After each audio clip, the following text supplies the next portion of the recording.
Have you ever played a game that is so bad that it made you depressed?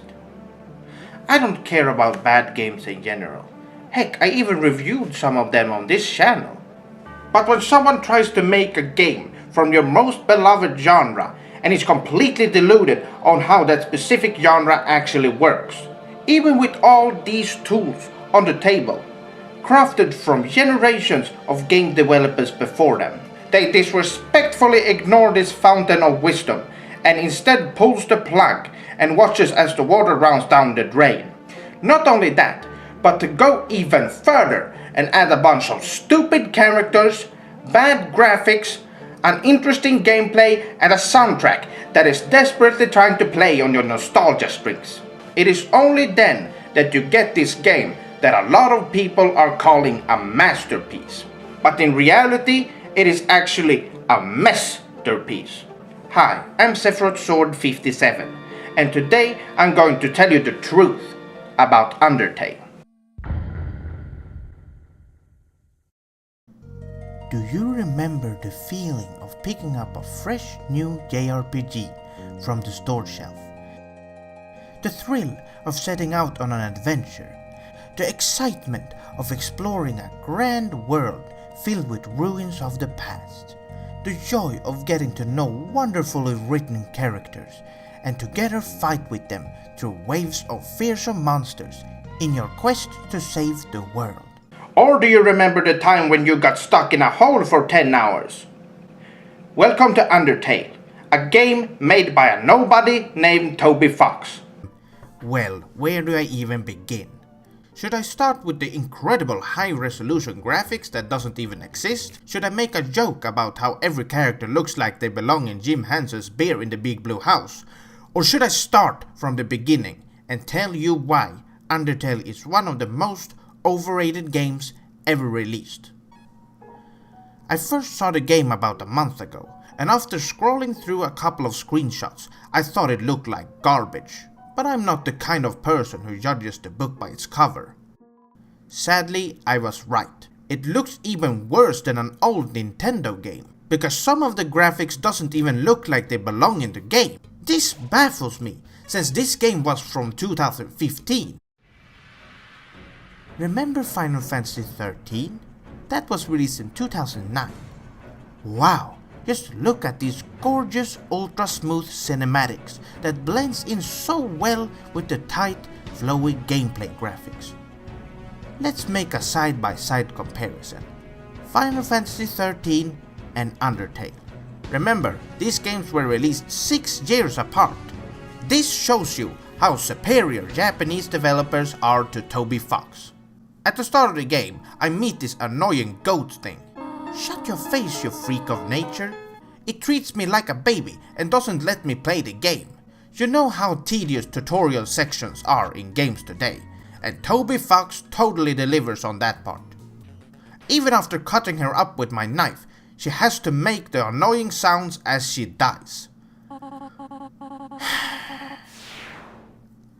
There is also this flower that follows you around throughout the game. I guess he's supposed to bear some importance. But it's a freaking flower! Who gives a crap? I don't give a crap about any of the characters in this game. You got these skeletons who always interrupts the flow of the game. One of them disappears after a fight with him, but the fat one shows up throughout the whole game. And the worst thing is that he sounds just as annoying as the goat. Speaking of the characters, the main character is easily the worst one in the game. He's one of those silent types, with no personality whatsoever.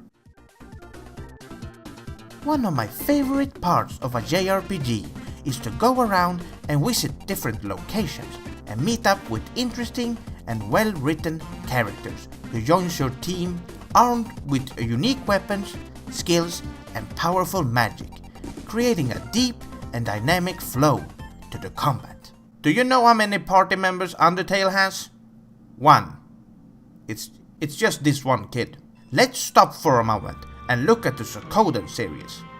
There are 5 games in the Suikoden series, and each one of them has over 100 well-written playable characters. But this Toby Fox guy can't even seem to be able to make one. He was even so lazy that he didn't even give the character any skills or magic. You just have this normal attack the whole game through. By the way, did I mention how bad the combat is? First off, you don't even see the main character in combat. How can you forget such a key feature? Phantasy Star 4 has the same combat view, but at least you get to see the characters back, and they play a cool animation when they attack. In the end, it does not really matter to me, since this kid is just butt ugly. There is also this dodge mechanic, which doesn't really make any sense. Do we want games like this to become a standard in JRPGs? Now, I want you to close your eyes for a moment. Don't peek now. There you go. Forget about bad games like Undertale, Dark Souls, or Minecraft. Just focus on your breathing. Now, I want you to travel back to the golden era of JRPGs. Picture yourself playing your favorite game of that era. Remember those memorable hours of grinding. Hours well spent before finally defeating that menacing boss you had so much trouble with. You smell that? Mommy's cooking your favorite food. Oh, and would you look at that? A save point.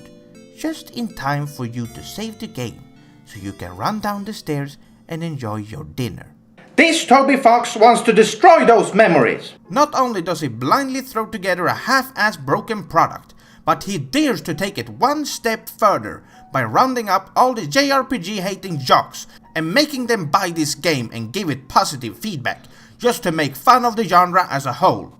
He takes a piss on famous game celebrities like Hironobu Sakaguchi, Yuji Horii, Haruki Satomi, and Akira Toriyama, and finish it off by taking a shit on one of the most touching and lovable scenes in video game history. Let's rise up, my swordlings. Remember, it's in the darkest of times that the stars shine the brightest. We can't let Toby Fox be a part of this industry. For the future of JRPGs, we have to stand together in hopes of defeating this madman known only as Toby Fox.